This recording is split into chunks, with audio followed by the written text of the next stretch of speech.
মাছের কেজি 400। কয়টা লাগবে ভাই? 400 মানে? আমি তো রুই মাছ না ছোট মাছের কথা বলছি। ও আচ্ছা, আগে বলবেন না। আমি তো মনে করেছি বড় মাছ কিনবেন। ছোট মাছ 200। তুমি কি আমার সাথে মজা করছো? ছোট মাছের কেজি 200। ভাই, আপনি নিলে নেন, না নিলে ফুটেন। মাছ বিক্রেতার কথা শুনে দুলাল হতাশ হয়ে গেল। তখন সে, আচ্ছা ঠিক আছে, আমাকে 20 টাকার মাছ দাও। 20 টাকার মাছ মানে? আপনি কি মাছ কিনতে আসছেন নাকি লেজ কিনতে আসছেন? আমি আপনার কাছে মাছই বিক্রি করব না। আপনি যান এখান থেকে।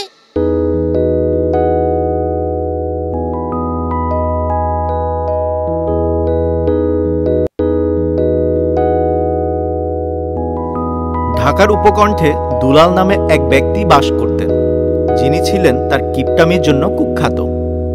দুলাল একজন ধনী ব্যবসায়ী ছিলেন, কিন্তু তার সম্পদ তিনি উপভোগ করতে পারেনি। সে তার ধন সম্পদ পাহাড়ের মতো স্তূপ করে জমা রেখেছিল।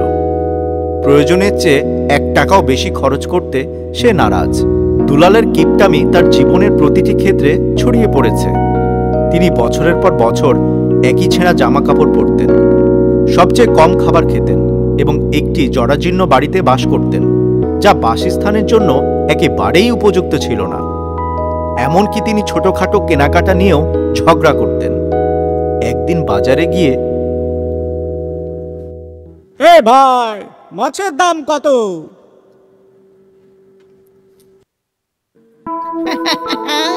মাছের কেজি 400। কয়টা লাগবে ভাই? 400 মানে? আমি তো রুই মাছ না ছোট মাছের কথা বলছি। ও আচ্ছা, আগে বলবেন না। আমি তো মনে করেছি বড় মাছ কিনবেন। ছোট মাছ 200। তুমি কি আমার সাথে মজা করছো?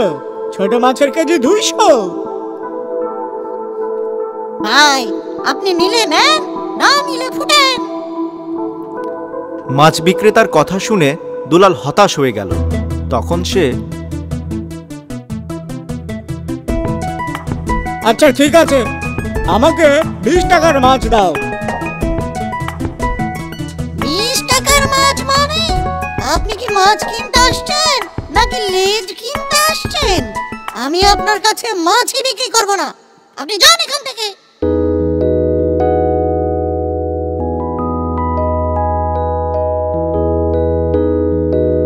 মাছ বিক্রেতা দুলালকে অপমান করে তাড়িয়ে দিল। দুলাল এইবার গেল সবজি কিনতে। এই যে ভাই, লাল শাকের দাম কত? ভাই মুঠা 10 টাকা। 2 মুঠা 10 টাকা দিবা? আমি এই দামে কিনতেও পারি নাই।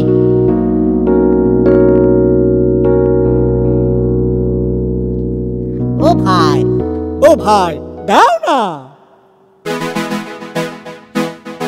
ভাই, আপনি কি মানুষ? কেউ কি আবার শাকসবজি মোলামুলি করে কিনে? যান তো, যান, আপনি চলে যান। বেচা কিনা ডিস্টার্ব করবেন না। শুধু শুধু কিনবেন না, কানের কাছে প্যা প্যা প্যা প্যা প্যা প্যা করছেন। বাজারে কেউই হারকিপ্টের কাছে মাল বিক্রি করল না। তবে হারকিপ্টে পথে বসা ভ্যান থেকে বহু কষ্ট করে 2টা আলু, 2টা ডিম ও অল্প কিছু ফল নিয়ে বাড়ির দিকে রওনা হলো। বাড়িতে ঢুকতেই স্ত্রী জিজ্ঞেস করলো, আপনি কি আনছেন দেহি? আমি 2টা ডিম, 2টা আলু আর কিছু ফল নিয়ে এসেছি। যাও যাও, তাড়াতাড়ি রান্না করে নাও। দুলালের স্ত্রী রেগে আগুন হয়ে বলে, 1 হালি ছেলে মেয়ে আর ডিম আলু 2টা? আপনি কি আমাকে পাগল পাইছেন? প্রতিদিন আপনি এইভাবে আমাদের খাবার কষ্ট দিবেন আর আমরা তা মেনে নেব? আপনি সেটা কিভাবে ভাবছেন?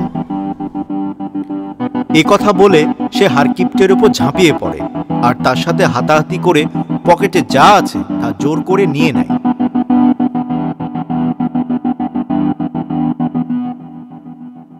দুলালের কৃপণতা তার চারপাশের লোকদের উপর গভীর প্রভাব ফেলেছিল। এমনকি তার কর্মচারীরাও ক্রমাগত কম বেতনে অতিরিক্ত কাজ করত।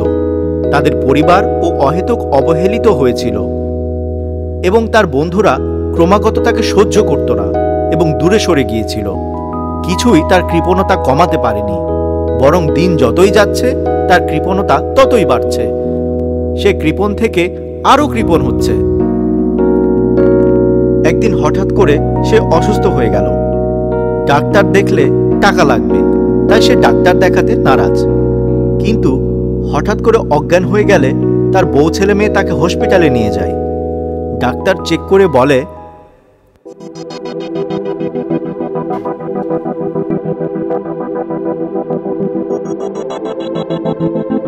ওনার তো ক্যান্সার হয়েছে। কি বলেন স্যার?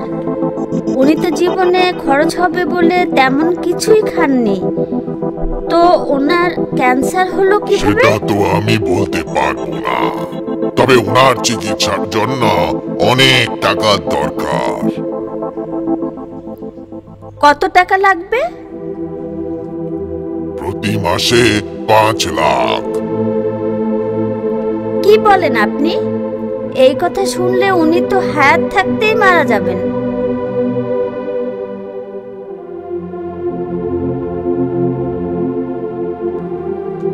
যাই হোক, দুলালের জ্ঞান ফিরল। জ্ঞান ফিরেই দুলাল, আমি এইখানে কেন?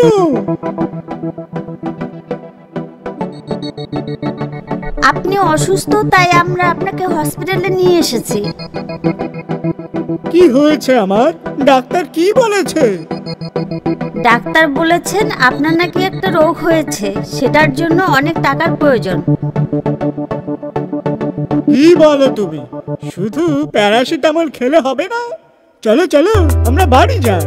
যাওয়ার সময় সরকারি হাসপাতাল থেকে ফ্রি কয়েকটা প্যারাসিটামল নিয়ে যাই, খেলেই অসুখ ভালো হয়ে যাবে। এমন সময় ডাক্তার এসে বলে, আপনার ক্যান্সার হয়েছে। আপনাকে দীর্ঘমেয়াদী চিকিৎসা নিতে হবে এবং চিকিৎসা খরচ অনেক ব্যয়বহুল। ডাক্তারের কথা শুনে দুলাল 2 মিনিটের জন্য ফিট হয়ে গেলেন। তারপর, আচ্ছা ডাক্তার, চিকিৎসা খরচ কত লাগবে? প্রতি মাসে 5 থেকে 7 লক্ষ টাকা লাগতে পারে। টাকার কথা শুনে দুলাল বলে, এত টাকা? আমার চিকিৎসা হওয়ার কোনো দরকার নাই। আপনি যদি চিকিৎসা না করেন তাহলে আপনার যে কোনো সময় যে কোনো দুর্ঘটনা ঘটে যেতে পারে। দুলাল গম্ভীর হয়ে গেল।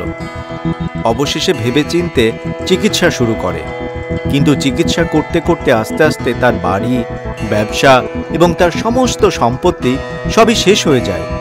কিন্তু চিকিৎসা শেষ হলো না। দুলালের পিঠের কাপড় এবং পকেটে লুকিয়ে রাখা কয়েকটি টাকা আর কিছুই অবশিষ্ট ছিল না। তিনি গৃহহীন, নিঃস্ব এবং একা হয়ে পড়েছেন। দুলাল রাজপথে ঘুরতে ঘুরতে নিজের জীবনের প্রতিফলন ঘটাতে থাকেন। তিনি বুঝতে পেরেছিলেন যে অর্থের প্রতি তার আবেশ তাকে একজন হতভাগ্য মানুষে পরিণত করেছে।